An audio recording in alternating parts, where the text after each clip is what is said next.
Nós estamos dando sequência a essa série de programas, Diálogos sobre a Vida. Aqui é o Eduardo Iver e o meu amigo Marcos Rezende.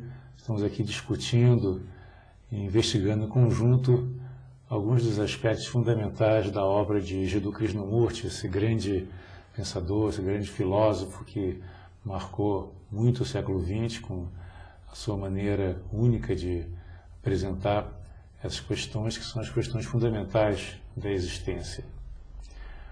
Hoje nós vamos conversar sobre um tema que eu acho dos mais profundos da obra do Krishnamurti, que é a questão da vida religiosa e do sagrado. Nós observamos que esse termo sagrado é usado das mais diversas formas pelas religiões e que o ser humano sempre buscou alguma coisa que justificasse a sua pequenez, a sua limitação, buscando fora de si alguma coisa que pudesse ser considerado sagrado, superior, transcendente e que seria ao mesmo tempo assim, o criador do universo, o legislador também universal, sempre colocando fora de si alguma coisa, alguma experiência que muitas vezes é denominada a experiência do sagrado.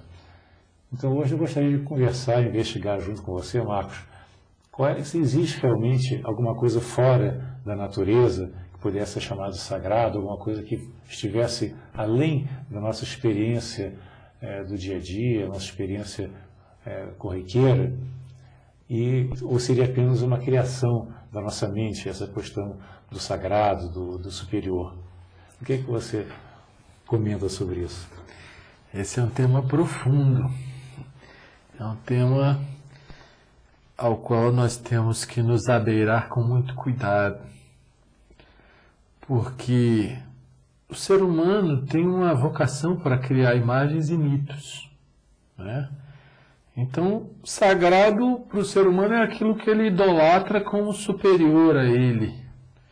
E para aquela coisa pretensamente superior, ele venera, ele deposita suas esperanças, sua confiança, né?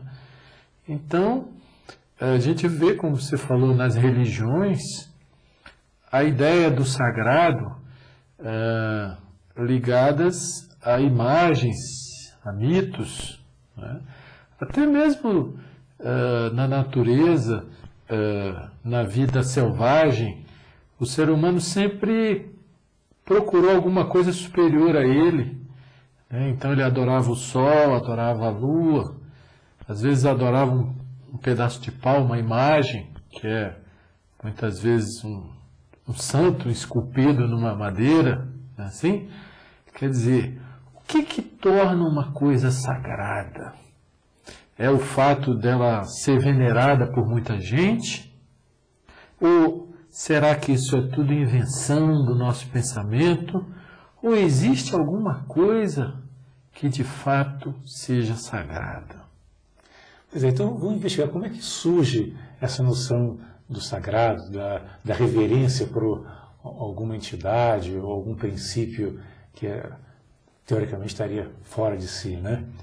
Então, você vê que desde a vida primitiva, né, dos seres assim mais selvagens, vamos dizer assim, sempre existiu a reverência por algum tipo de divindade. Então, quando se descobriu o fogo, né, o fogo tinha propriedades que até então eram desconhecidas. Então, aquele que conseguia criar o fogo tinha poderes sobre os outros, porque o fogo tinha uma capacidade de destruir e também de gerar algumas funções úteis ao ser humano, como cozer um alimento, coisas dessa natureza. O iluminar também, né, à noite, que normalmente os seres primitivos aquecer. Então, o fogo tem múltiplas utilidades. Então, aquele que tinha o domínio sobre o fogo, ele tinha mais poder e era reverenciado por isso.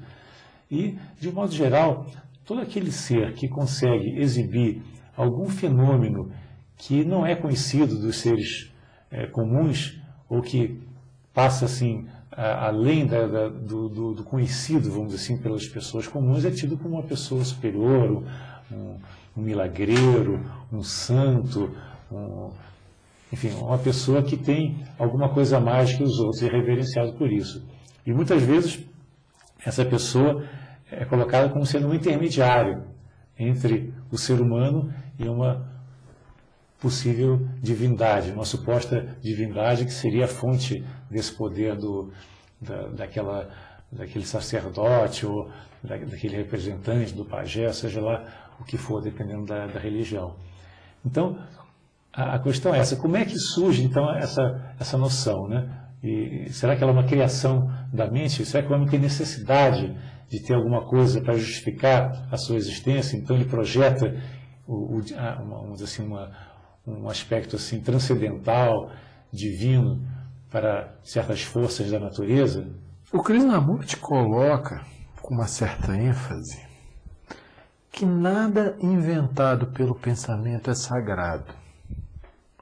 Muitos dos ídolos, mitos, né, que a gente adota como sagrados, ele diz, isso são invenções do pensamento, não há nada de sagrado nisso. No entanto, ele não foge do questionamento a respeito de se existe alguma coisa efetivamente sagrada.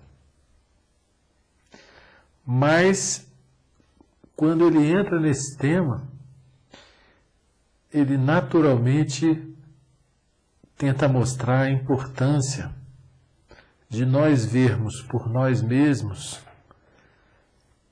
que há uma dimensão da consciência em que emoções estão tranquilas, pensamentos estão em silêncio e que se pode tocar o sagrado. Como é que a gente pode experimentar isso?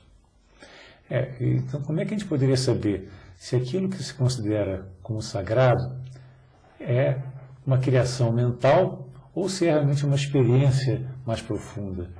Porque as pessoas estão sempre criando, como você colocou, todo tipo de objetos e atribuindo poderes especiais a esses objetos. São amuletos, são imagens de santos, de seres divinos, e as pessoas fazem os seus altares, começam a reverenciar aquelas imagens, né?